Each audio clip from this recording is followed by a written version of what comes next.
Welcome to Healing Generations, a podcast creating a dialogue uplifting the importance of healing, strengthening, and supporting our communities, and that addresses the disparities and inequities in communities of color. Healing Generations is brought to you by the Healing Generations Institute, a collaborative initiative of the National Compadres Network and the Brotherhood of Yelders. Be sure to subscribe to stay up to date on our new releases. Buenas, this is Cisco Gallardo with the Healing Generations podcast, Yelder edition. I want to thank all our longtime listeners, our new listeners. I want to remind you, please do us a big favor, write a review, maybe give us whatever the distinction is on that particular website. You know, let people know that you enjoy it, you know. And if you know somebody that would be a very good guest, you know what I mean, send them my way. You can go to the National Compadres Network .org website, and you could go in there and find my email and go ahead and send it. We'll put it in the notes too, just in case. But as we get going today, we have a special guest that she inspired me when I met her at a training a couple weeks ago. But before we get into that, I want to call in the 4 directions. We want to be able to recognize and take a moment, you know, just to say thank you and be in gratitude. So I want everyone to take a collective breath wherever you are. And I want you to face that east direction, the direction of the men. I want you to think about all the men in your life, the grandfathers, the fathers, our sons, our brothers, our tios, our hood tios, our hood dads. I want you to think about all the beautiful blessings that they provide for us, you know. Just the way they interact with the world, you know what I mean? It's very important. Those that are struggling too, having a hard time, we're thinking about them. You know, I can't help it. Even myself, I think about kids I might have met in my life or people I might have left, and I always wonder where they at, and I want things to be good for them, you know? And as we turn to our left, as we start to go to the west, we want to honor all our LGBTQ relatives. We want to honor all the things that they go through, whatever it is, good or bad. We want them to know they're not alone, and we're a community, and we want blessings for them in a good way. As we face that west direction, we're thinking about all our mothers, our grandmothers, thinking about our daughters, our tias, our hood tias, our nieces, our sisters, our coworkers, our partners. We want to bring in all what they bring, all their blessings, all their hardships. We want to remember that as we talk, because we don't live alone. We live amongst community. So we want to recognize all the women.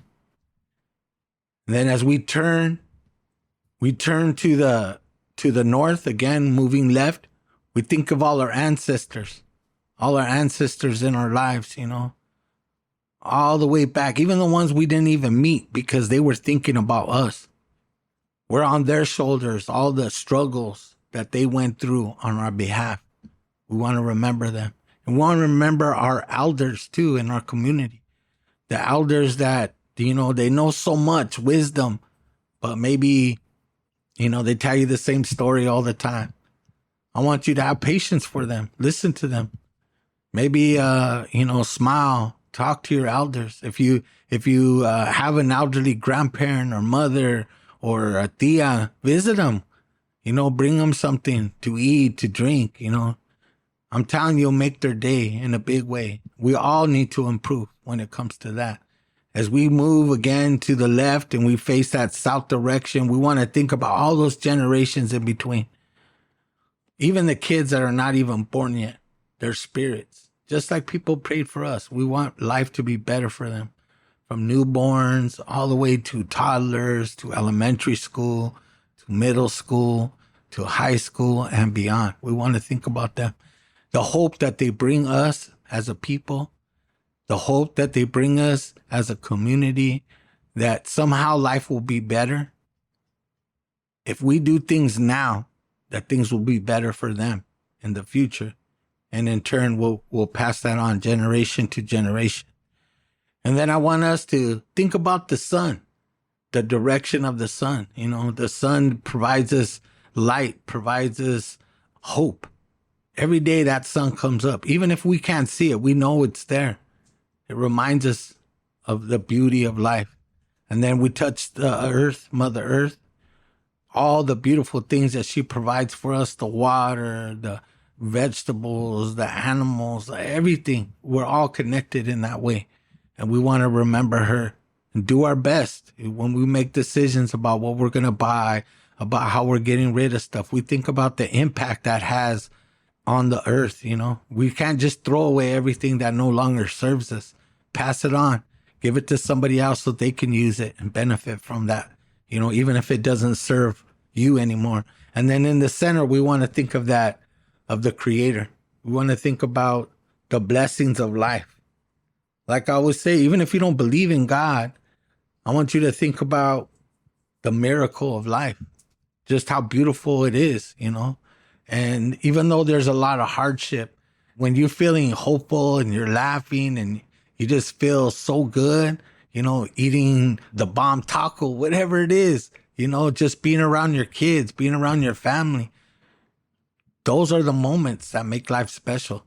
And that reminds us that, somehow, some way we are a part of that creation. So I want you to take another deep breath. All right.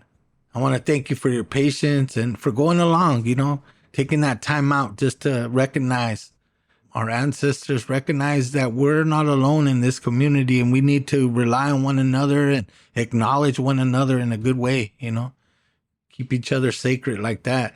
So today we have a really special guest, like I said before.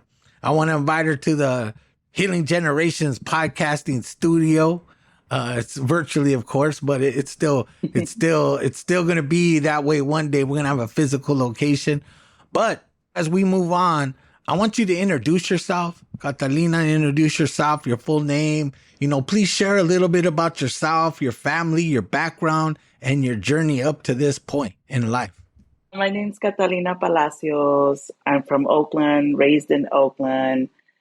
I am a proud mom, a proud tia, I'm a sister. I have a friend who always says I play and live in Oakland, right? Meaning like this is where she works, this is where she does everything. And that pretty much encompasses myself as well. My family's been in Oakland close to 5 generations. I was born in Mexico, but my parents made their way up north when I was only months old. So definitely Oakland made. Mm-hmm.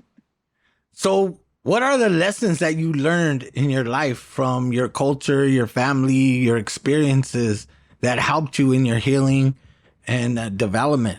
How did you get where you're at now? Were you always into helping people? I mean, how did you get there?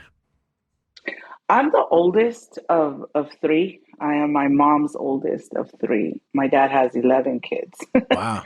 I know, right? I'm the middle child on that end, but I'm my mom's oldest. So I grew up with that, my mom always telling me, you're the oldest, you set the example. You're the oldest, you're supposed to help, you're supposed to take care of your younger siblings. I have a brother who's 2.5 years younger than me, and I have a sister who's 7 years younger than me. Right. So always growing up, being the helper, whether I wanted to or not. As I was growing, like in many families, things don't always go the way that we want them to go. And as an adult, I realized that at a very young age, I became head of household. I was the one that my mom leaned on when it came to running the house, paying the bills, being her assistant. My dad and my mom separated when I was about 10 years old. So I became that, I went from being the oldest sibling, taking care of your siblings, to becoming my mom's to-go person when it came to handling business from the house. And also growing up, I think in a family, we're Mexicanos. And I remember, I always laugh when I say I refinanced my first home at the age of 14. What? Um, I remember my tia and my tia telling me, Andale, come on, you know how to speak English. We need a translator. And going down to I think it was a bank to help them refinance their home and translating. So always being put in that role. You know, Mm-hmm. I was filling out child support papers at the age of 14, Wow. going to social services. And also, you know, because of that, like seeing how my mom struggled with the system, my brother had a rough time, and seeing how the system came into our home and snatched him away, took him away from my mom, and seeing how my mom would have to go into these courtrooms, not knowing the language, not knowing the legal culture, and sitting there and having to translate, and at the same time trying to find soft ways to tell her how they were describing her son, Mm. her 13-year-old son, right? And I think for me, that's when it really all started, is seeing my mother as a single mother trying to hold two jobs sometimes just to make ends meet, and being in a courtroom and having absolutely nobody there, and pretty much being told that she was an unfit parent, and having my brother snatched away. And he didn't grow up with us, he wasn't raised with us Mm. because the system ended up in taking him. And for me now, when I work with the family, I try to think of what would have helped my mom then. You know, what would have helped my brother? What would have helped me in that situation? And that's how I got to where I'm at. I remember always having one foot in and one foot out. And what I mean by that is I would go to school, and I think somebody up there really, really was looking out for me because I always had like the right people at the right time Mm. in my life. And when I was in high school, somebody saw something in me and they snatched me up and let's go here, let's take you there. We need somebody to translate here. We need youth advocates over here. And that's how I got started, you know, just seeing the need and stepping up to the plate, right? Mm-hmm. When I was about 10 years old, my parents decided that they wanted to move back to Mexico. So my mom went out there with us first. We stayed with my dad's side of the family, and that was the first time that I saw danzantes, Mm. that I saw Salvador, and I saw, you know, how in Mexico it's very linked to the Catholic Church. Like danza is very Oh yeah. intertwined, right? And the danzantes, the sonajeros, my dad is from Ciudad Guzman. And I stayed down there for like about 3 years. So when we made our way back to the States, I needed to find something that can connect me back to that, right? Because Mm. those are my raíces. Mm-hmm. And I needed to find something, and I found danza. It's really interesting because I was working at a youth center, at a rec center here in Oakland. And the group that I danced with, Cuautonal, one of the jefes walked in one day because they were looking for a place to practice. Mm-hmm. So danza literally walked in through my door. Sometimes it happens like that. Your blessings just walk right in, be like, here you go. It sure did. It walked in, and it's, you know, he's like, hey, you know, we need a place to practice. And I'm like, say no more. I went to my supervisor. I'm like, look, you guys don't even have to pay me to stay overtime. And I told him, I was like, if you guys let me dance with you guys, I can stay and we can use the space. And that's how my danza journey started. And that's when also when I truly believe that my healing journey also started. So before we get into that, I want to go back to when you were helping your mom and your brother was in jail and going through that. How did it affect you? Because, you know, when we go to a lot of trainings, I hear this from a lot of not just elder children, but I think the oldest daughter has always a tougher time because they don't really expect boys. Like in my Mexican family, like I could do whatever I wanted because I was a boy. But my sister, she had to clean, she had to do all this stuff that I just didn't have to do. But my mom was training her in a lot of ways. She was hard on my sister compared to me.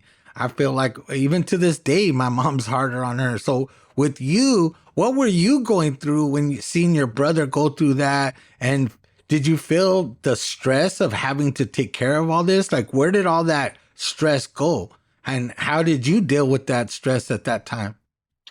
I think at the time, I didn't realize the impact that it was having on me because I had already been told from very early on, you're the oldest. You're the one that's supposed to handle this. You're the one that's supposed to help me. I did become resentful for sure because Mm, I was like, okay, he's allowed to go out and handle business, but I'm not. mm-hmm. I'm not. But yet here I am sitting in this courtroom, translating for my mom, trying to find softer, kinder words to tell her what the judge is saying or what the DA is saying. So did you feel awkward kind of protecting your mom, but who's protecting you?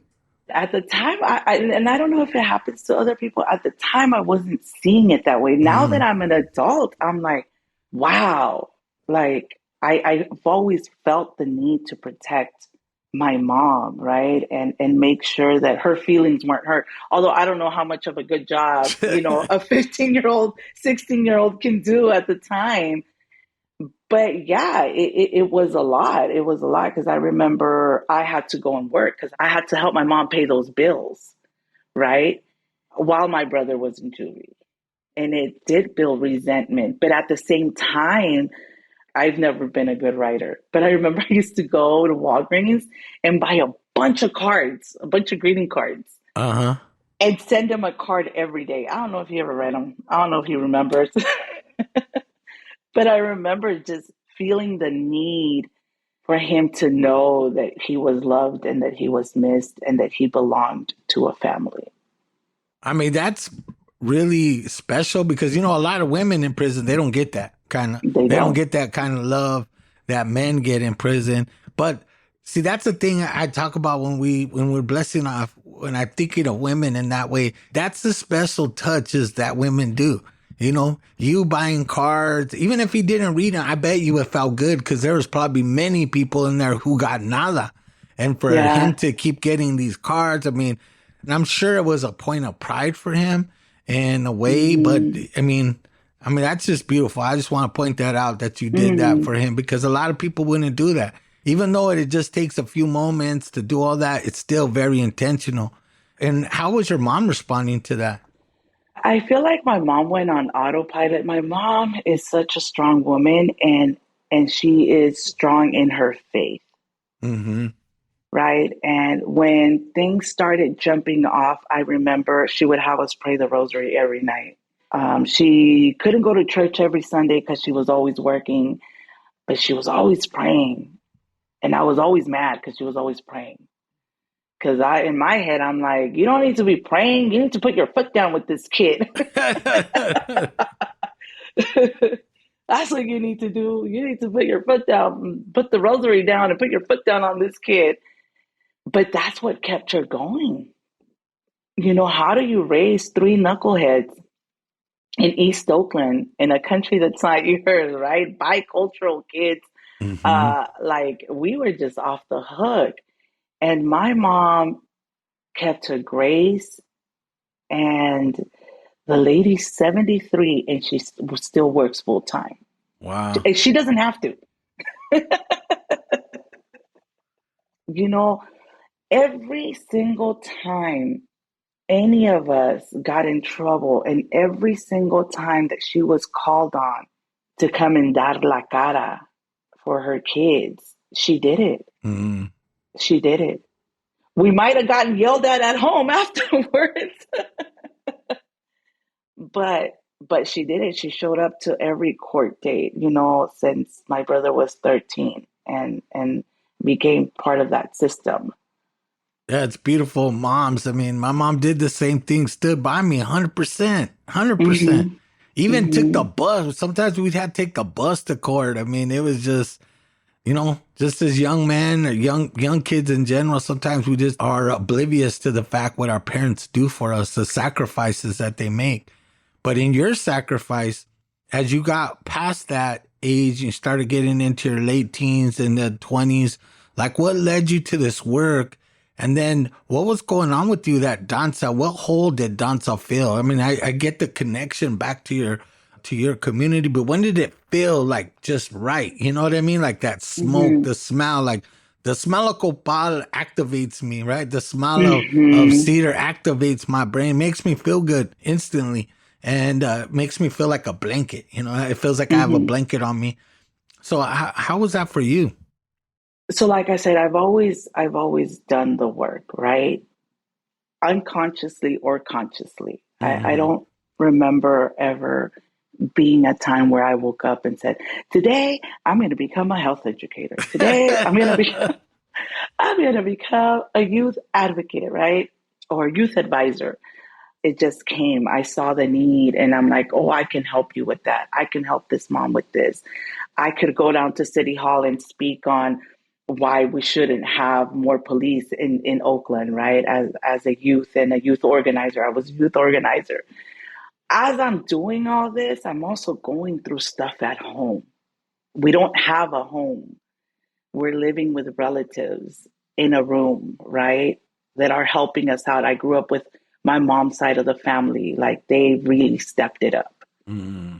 And when Danza came along, I had my daughter was maybe like about a year and a half. My daughter Citlali. Her dad had caught a case when she was 8 months old. She was just born. He catches this case, and during the time that Danza came along, he was fighting his case. Mm-hmm. And I remember I was living with family. I got kicked out of that house. Then I'm like, okay, where am I gonna go? Homegirls are the best. My homegirl, my comadre Gloria, that's my sister. We've been through it all together. Her and her family took me in. Mm-hmm. So here I am, early 20s. Then back then he was just my baby daddy. is looking at possibly life. They're talking about giving him 3 consecutive life sentences. Wow. And I'm here with the baby and I'm trying to figure life out and doing the work.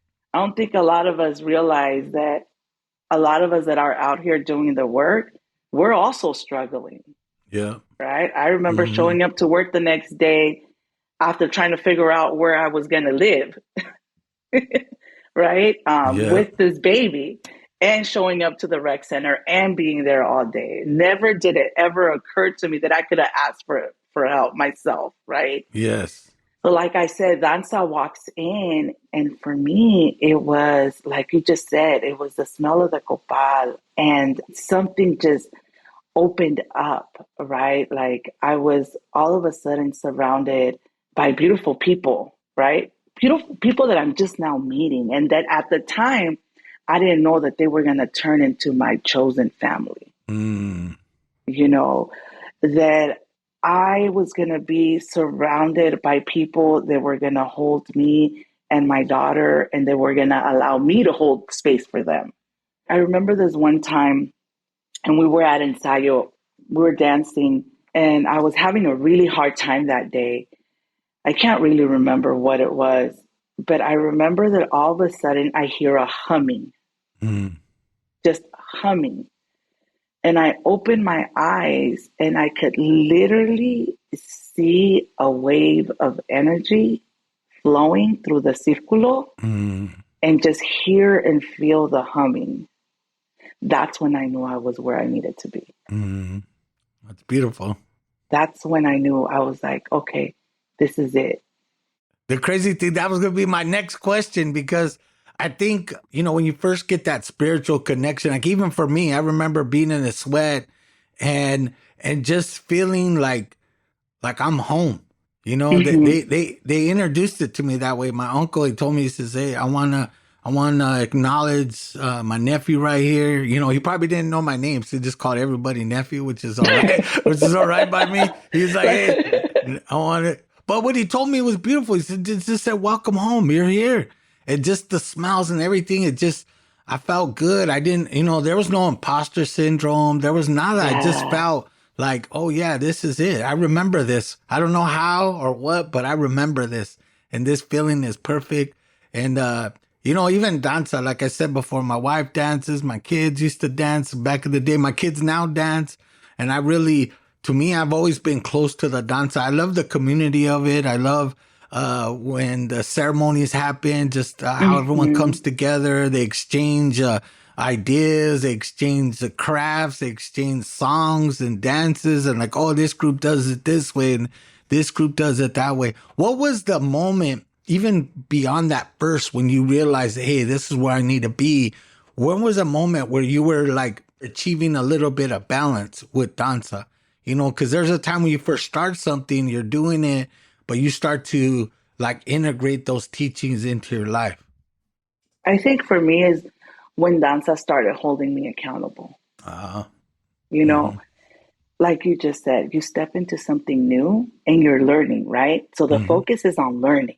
You mm-hmm, know you want to be there, you know that it feels right, but you're learning. You're getting to know people with danza. You're having the opportunity to learn the danzas, what the drum is, the significance of things, right? Why do we use a copal and all of that? And and then what do you do with that knowledge, right? You start mm-hmm, learning. You start learning the ways, right? Of living a humble life. What does that mean? Living a humble life doesn't mean that you live in a little house and you wear huipiles all day and it's beyond that, right? mm-hmm, Is you start holding yourself accountable to those values, mm-hmm, where you start looking at your inner self and saying, am I really being real or am I really just faking it? mm-hmm. Because I just want to show off, because I think that being a danzante is cool. And I walk into this place and let it be known that Kati's a danzante, Yeah. right? Uh-huh. Or how am I living my life at home? How am I interacting with my siblings? It happened when danza started holding me accountable and I started holding myself accountable, right? Am I being a chismosa when I walk into danza? Like how do I carry myself out in the community, right?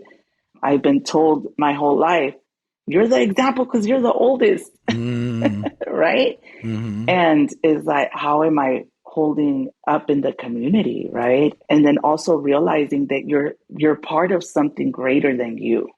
And how do you hold yourself in respect because you are representing that's greater than you? You're mm-hmm. part of a community and you're not just, it's not just me, me, me, me, me. And my actions are going to impact that community.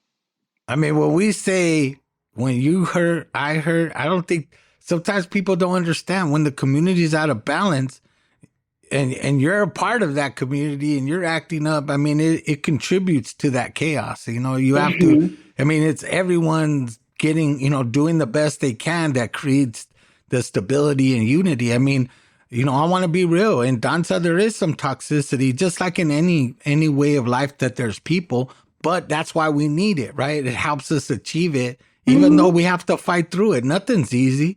And even the spiritual life, whatever it is you pick to do, it's not easy, but it also gives you guidance and it also gives you a lot more.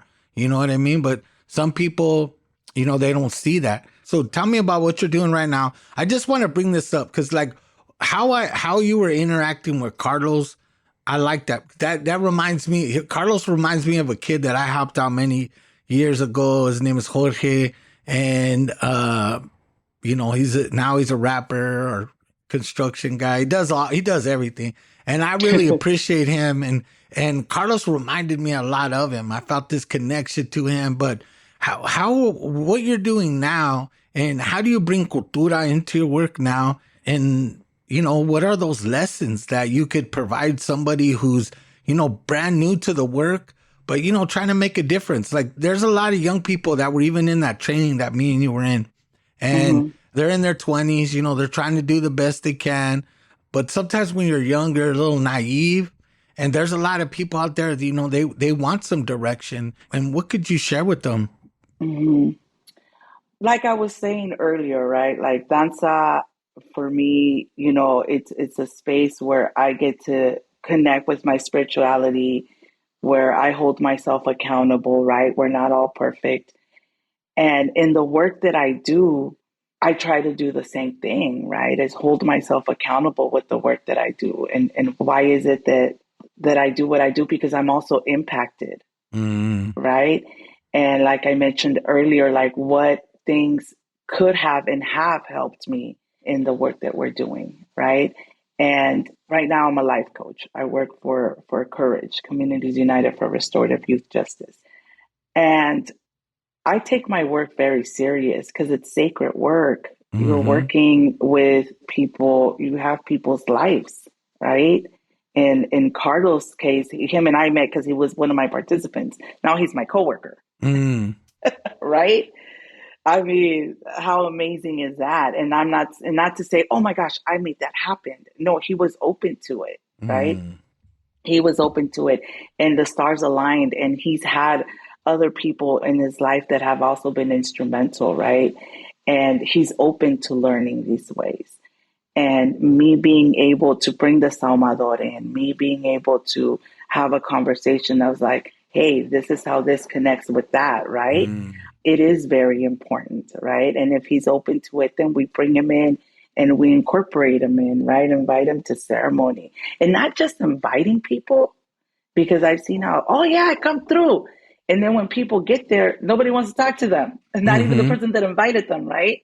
So in this case, it's like showing him, right? And the way you show is by, at least for me, is also putting it in practice, right? Having them see how I see it, how I've done it, and maybe the way that I do it, maybe it'll work, maybe it won't, right?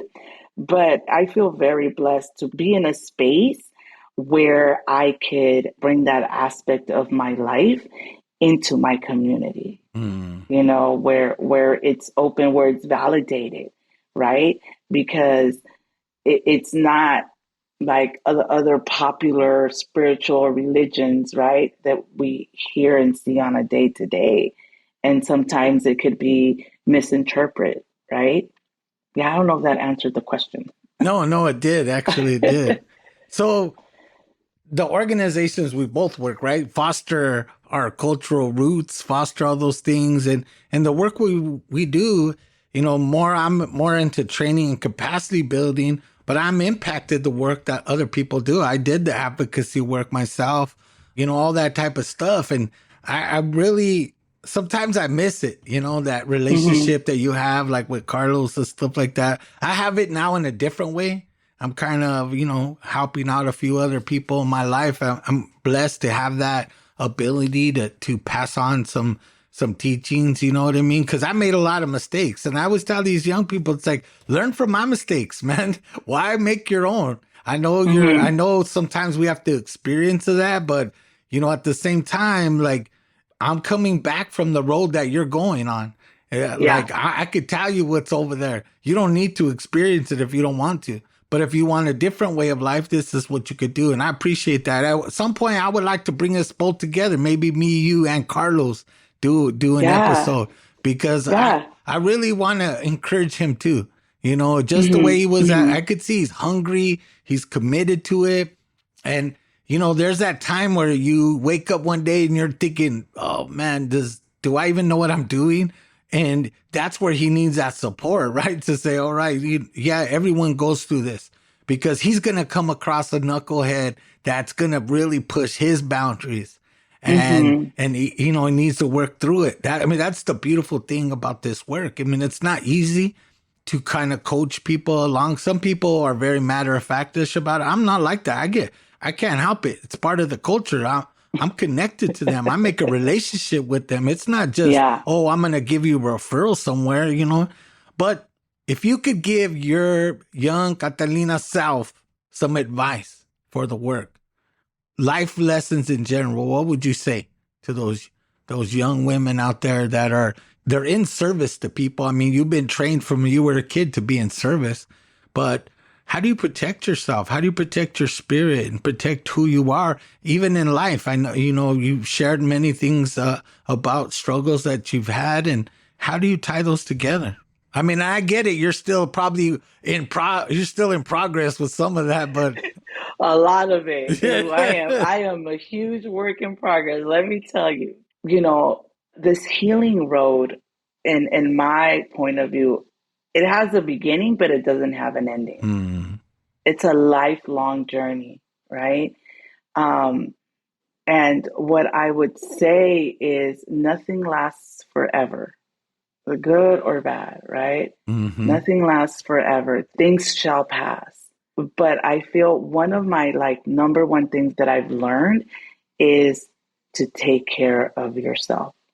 We can't fix it all, even though we want to, and it's okay. It's okay not to have all the answers. It's okay to take a time out just for you. As a woman, I can honestly say that many times I've felt that I should not take time off, that I should not take those 30 minutes for lunch, right? Or felt guilty because I decided that today I'm not going to cook dinner, right? It's okay to show up for yourself first so that you can show up for others. And I think that with danza, that's the one thing. Then once I committed to danza, where I said, sorry, no, I can't hang out with anybody on Friday nights because I got to go to ensayo. Very selfish with that time that I needed for me. Yeah, if you don't protect it, it won't be there for you. Exactly, right? Exactly. So learning how to take care of yourself in whatever way that would be. For me, it has been that. For me, it has been danza. It has been going to ceremony. Sometimes people are like, oh, I wasn't feeling well, right? Like emotionally. So that's why I didn't go. And I'm like, well, that's where you should have been here. Yeah, that's why people say, oh, I wasn't feeling good, or I just don't feel, I'm in the right mindset. It's like, well, that's where you have to be then. I mean, that's the thing I always tell people. Creator loves you no matter where you're at. You go there, a lot of times people feel they need to be all perfect in order to go in those spaces, but that's why we need them, right? We need them for that balance. We need them when we're weak, and then when we feel strong, we lift it up for other people to use. Yeah. Like those spaces, we need to come with our tears and with our laughter, right? That's what makes the song and the rhythm. Yeah. Good, bad, or ugly. We got to be there, man, doing something. Yeah. So that's what I would say. I would say it's okay. It's okay to take that moment to breathe. It's okay to be selfish a little bit. Earlier today, I was having a conversation with a coworker, and she was asking me, like, would I be interested one day in like a management position? And I said, maybe if I was in my younger years, I would have said yes. Now that I'm in my older years, well, I'm not that old, but I'm not younger, I would say no, because I'm very selfish with my time now. Yeah, I mean, a lot of times about management, I mean, I always thought, oh, I'm going to be the director. Next, I'm the executive director. I mean, the problem is I got so busy, I stopped doing the stuff that I enjoyed. Somebody needs to do the management piece, but it's hard because you start to disconnect from the clients and from the work in a different way. And it's tough to have that connection. But yeah, I really appreciate our conversation today. I think we're going to need a part 2. And if we could coordinate with Carlos to make that happen, I really appreciate it. But I really appreciate your sharing a little bit of your story today with us, and really that journey, especially as the elder sibling, the oldest daughter, how you've really been in service to your family, to the community, and And hopefully, all the blessings that you want and need are going to be there for you because of those sacrifices. I really appreciate it. But is there anything you want to plug that you want people to know about your work or anything you could, let us know? Yeah, well, I work for Courage, Communities United for Restorative Youth Justice in Oakland. I'm also a proud Essie sister. Essie for Justice. It's an organization that is for women by women with incarcerated loved ones or women who are formerly incarcerated. Also in Oakland and based in SoCal. Um, Working with women and folks who are coming back home. I love doing that work. I feel that nobody in our communities should be disposed or Mm. disposable, right? And being able to support families, being able to support women is very important. And that's these two, both Courage and Essie, I'm able to do that in these both organizations. And here at Courage, it's all about community, man. We go that extra mile and we provide services in a way that it's not just trying to check the boxes for those grants, but really in that way, like you mentioned earlier, right? We strive to really seriously build those relationships because that's at the end, that's what's going to make the difference. That is definitely going to make the difference. I thank you so much again, Catalina, for your time today, the organization. We'll make sure we put all those in the show notes. I appreciate, again, your work and your willingness to share, your story. I can't say enough about that. I want to remind all the listeners, again, please, share your stories with us too. Send us an email. Let us know. My email, pretty simple, cisco.gallardo@compadresnetwork.org. You can find it on the website too. Again, I want to thank everybody again. I want to thank Michelle Gonzalez, our program coordinator here, helping us out as a producer. Sometime I'm going to get her on the mic and just want to put that out there. And again, I'll see you next time to the next episode of the Elder Edition. Again, thank you, Catalina, for your work. I appreciate you so much. Oh, thank you for having me. Palabra. For more information about Healing Generations and the Healing Generations Institute, visit nationalcompadresnetwork.org and be sure to subscribe to stay up to date with our new releases.